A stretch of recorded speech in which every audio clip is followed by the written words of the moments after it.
Seguimos en La Balanza, ¿cómo les va? Buenas noches. Y bueno, ahora vamos a cumplir una promesa que teníamos con todos ustedes, que era tener en nuestro programa a Salma Haydar. Gracias, Salma, por haber venido. Gracias por la invitación. Salma no necesita muchas presentaciones porque es una mujer que es muy conocida por todo su trabajo en favor de la igualdad de los derechos de las mujeres, ¿no? Sobre todo en los ámbitos políticos, a través de una institución que se llama Sujeto y Predicado, que se fundó hace más de 20 años, ¿no? Sí, ya tiene. Salma con otras mujeres se encararon una lucha que por fin, después de 2 décadas, permitió que terminara el oprobio, la vergüenza de que Jujuy no tenía una ley de cupo y que la presencia de las mujeres en los parlamentos, sobre todo, era realmente lamentable, ¿no?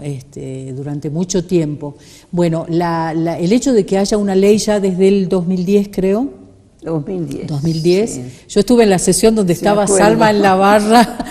Me acuerdo que estaba Marcia Baranowski también y había un grupo muy ruidoso de mujeres. Y jamás en mi vida escuché tantos gritos desde una barra que en esa sesión histórica realmente, donde se aprobó la ley de cupo. Pero Salma, recién conversábamos con ella, ¿no? Decíamos, temas que ya no merecen o que ya cuesta entender que se tengan que discutir, ¿no? Sí. Como es el caso de la ley de cupo, en esta etapa, en estas PASO, se generó una situación donde se pretendía desde un sector político ignorar la ley de cupo y que los candidatos a diputados nacionales fueran en la lista de ese espacio fuera encabezado por 2 hombres y las mujeres aparecían después, bueno, incumpliendo la norma del lugar expectable o expectante, claro, que tiene que tener la mujer para que pueda resultar electa. Claro. Exacto. ¿Y cómo ves, Salma, después de 7 años, ¿no? que existe la ley de cupo? Quedó una discusión pendiente sobre la ampliación del cupo femenino, porque me acuerdo que ustedes consideraban que finalmente lo que se concedió no era Es que nosotros solicitamos desde el inicio con el 50% como piso, siempre decíamos esto, ¿no? ¿Por qué? Porque inclusive la propia asociación Sujeto y Predicado, cuando nace en el año 90, nace y tiene un epígrafe que dice Asociación por la Paridad, o sea que ya usábamos ese término, el de paridad. Sí, unas adelantadas, ¿no? Porque, claro, sí, porque viste, en ese tiempo se hablaba más de la igualdad y nosotros decimos es paridad de oportunidades, de salarios, ¿no es cierto? De igual trabajo, igual salario.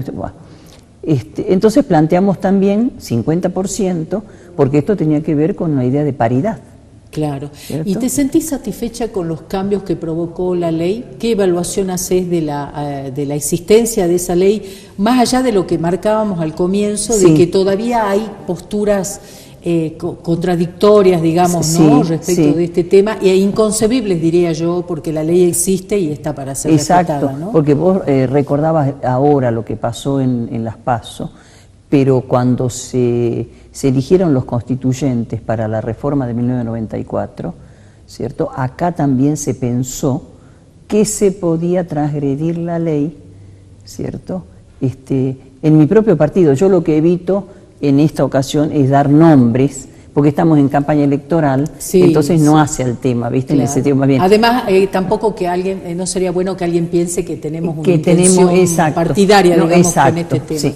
Entonces, vos siempre fuiste capaz de separar la paja del trigo, me acuerdo, y en momentos muy complejos políticamente, separar una cosa la reivindicación de la paridad y otra el interés político partidario de los espacios. Sí, absolutamente, porque incluso cuando nosotros lanzamos el pedido, o sea, el 6 de noviembre de 1991 se sanciona la ley nacional, la 24.012, ley de cupo. Y nosotros el 6 de diciembre, justo al mes de ese 1991, somos la primera provincia que pedimos la ley con el 50%, ¿cierto? Y me acuerdo que hicimos una reunión ahí en la Dirección de Cultura y éramos como 50, 60 mujeres, todas entusiasmadas. Vino la diputada nacional que había defendido la 24.012 y etcétera. Bueno, hicimos un acto, quedó el pedido y fue la última provincia en sancionarla. En ese lapso de los 20 años, por ejemplo, Córdoba sancionó con el 50%, e hicieron un acto en un estadio, porque el gobernador de ese momento tenía una esposa militante de del campo la mujer también. Entonces hicieron un acto descomunal porque celebraban 50%. Bueno, ahora cuando vos me preguntás de una evaluación, ¿qué sucede?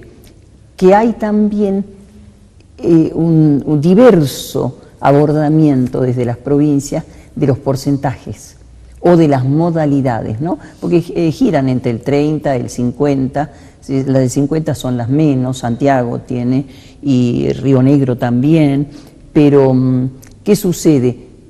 Hay casos donde tienen el derecho a tachar el nombre, creo que es Tierra del Fuego, entonces es como selectivo, ¿sí? Como se puede tachar la persona o cambiar el orden, entonces a veces puede ocurrir que la mujer quede en el lugar o no, también le puede ocurrir a un varón, claro, que alguien tache el varón, pero esto da un resultado bastante variable en los porcentajes, ¿no? Ahora, sí se advierte una estampida interesante desde la sanción de la ley, ¿cierto?, a la primera elección en diputados nacionales.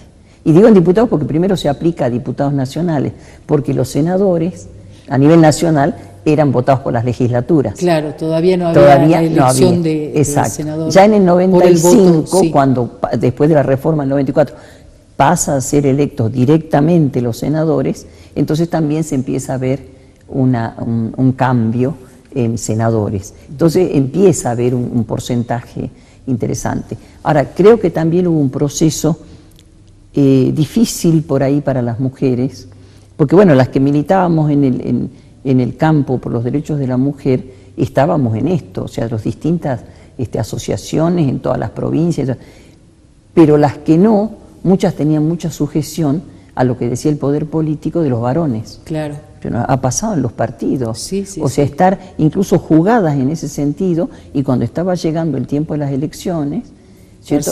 Exacto. Rendirse, digamos, rendirse, la presión. Claro, porque el poder lo tenían los varones, ¿no?, en los partidos. Bueno, en esa sesión memorable, donde tanto gritaban ustedes, que me acuerdo que no habían perdido la voz varias de ustedes, me acuerdo que hubo algunas legisladoras que votaron en contra de mociones o de alguna propuesta que hablaba de aprobar la ley. Es más, o se quejaban de que tenían que tratar eso. Sí. Me acuerdo que fue inquietante, ¿no? Porque de los varones lo entendemos.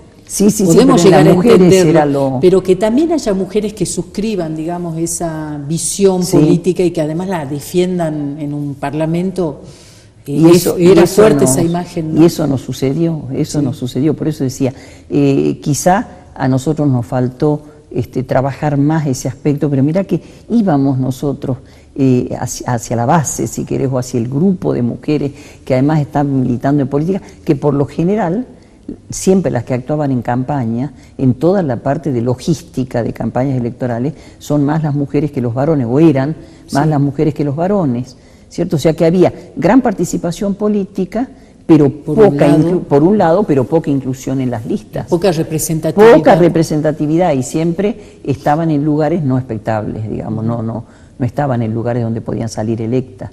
Siempre estaban en lugares muy hacia el final de las listas. ¿Y te parece que, Salma, que se observa un cambio hacia adentro de la política en cuanto a que las mujeres pueden tomar nombres, por supuesto, por lo menos lo que yo escuché durante mucho de trabajar como periodista parlamentaria, era que las mujeres en voz baja, las legisladoras, las dirigentes se quejaban de que no las dejaban, como que existía la idea del varón de que ellas no estaban, no tenían las condiciones como para manejar situaciones éticas, sino que estaban ahí para levantar la mano, ¿no? Esa otra actividad política, y ellas en realidad no tenían, muchas de ellas, capacidad o no estaban empoderadas, o la convicción de que los hombres todavía reservaban para ellos y no para ellas, ¿no?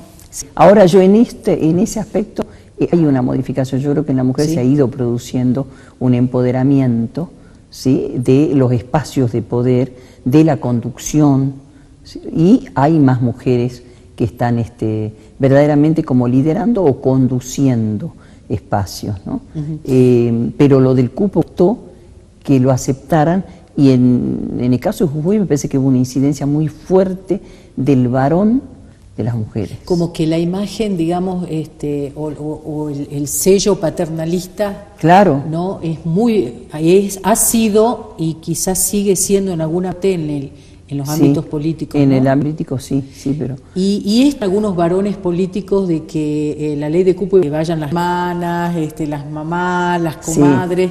¿Te parece que eso pasó? ¿Pasó en gran medida o no? De eso hay siempre... Ese era el argumento. El argumento, sí. Y por ahí una queja de las propias mujeres. Entonces yo solía decir, porque digamos, al menos desde mi parte lo que yo entendía es que había que hacer algo gradual y había una cantidad de cosas que había que sobrellevar hasta lograr el objetivo, ¿no? Y una de las primeras cosas que hicimos fue que esto no se diferenciaba por partidos políticos, sino transversal, nosotros, ¿no? Exactamente, Sí, entonces éramos un grupo muy variado los que participábamos en esto. Ahora, ¿qué sucedía con la mujer? Por una parte, sujeta a lo que el varón decía, ¿cierto? Entonces no se animaba a tomar, digamos, el tema y de pronto nos atacaba, pero nos atacaba directamente a ese grupo de mujeres. Viste que por ahí éramos 30, por ahí éramos 50 y por ahí éramos 5.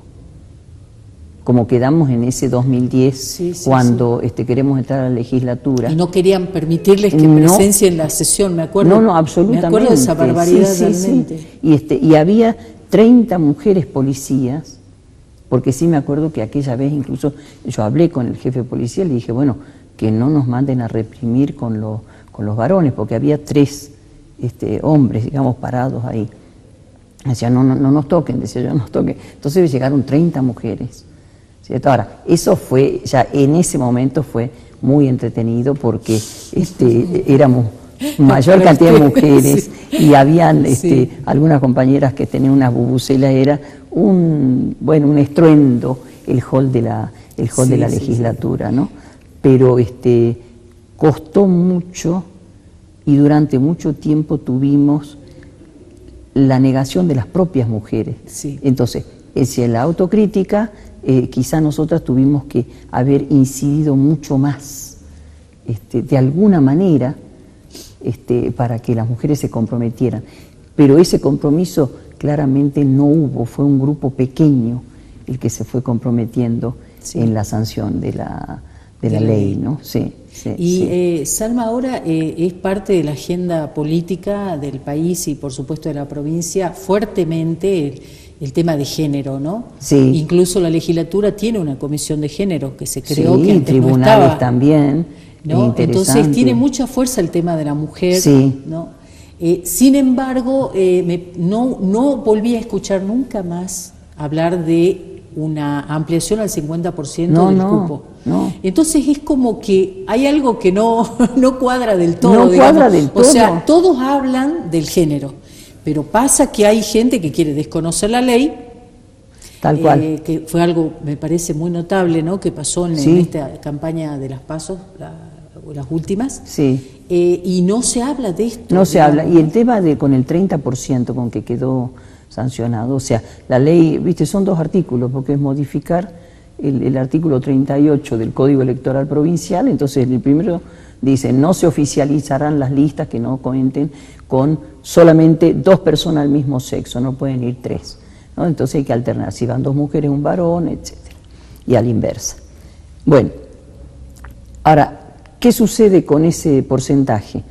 En realidad es aplicable a las diputaciones provinciales y a las concejalías, en realidad concejalía de la capital, ¿cierto?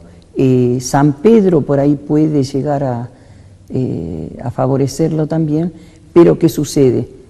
Si van 2 varones y una mujer, ¿cierto? De una lista, de un partido, y lo mismo, y después las demás, y en el otro partido igual, cuando se entrecruzan por el sistema DON, quedan 3 varones. Ajá. Entonces, si es 50% y 50%, como tienen algunas provincias, incluso con la obligatoriedad de la alternancia, varón y mujer, varón y mujer, varón y mujer, ahí seguro que tiene que entrar una mujer. Claro. Pero si no, para los consejos de las localidades menores, a estas dos que cité, directamente la mujer no tiene posibilidad. Claro, queda porque excluida. Con ese 30% queda excluida. A veces solamente se renuevan 2. En las localidades más chiquitas pasa esto.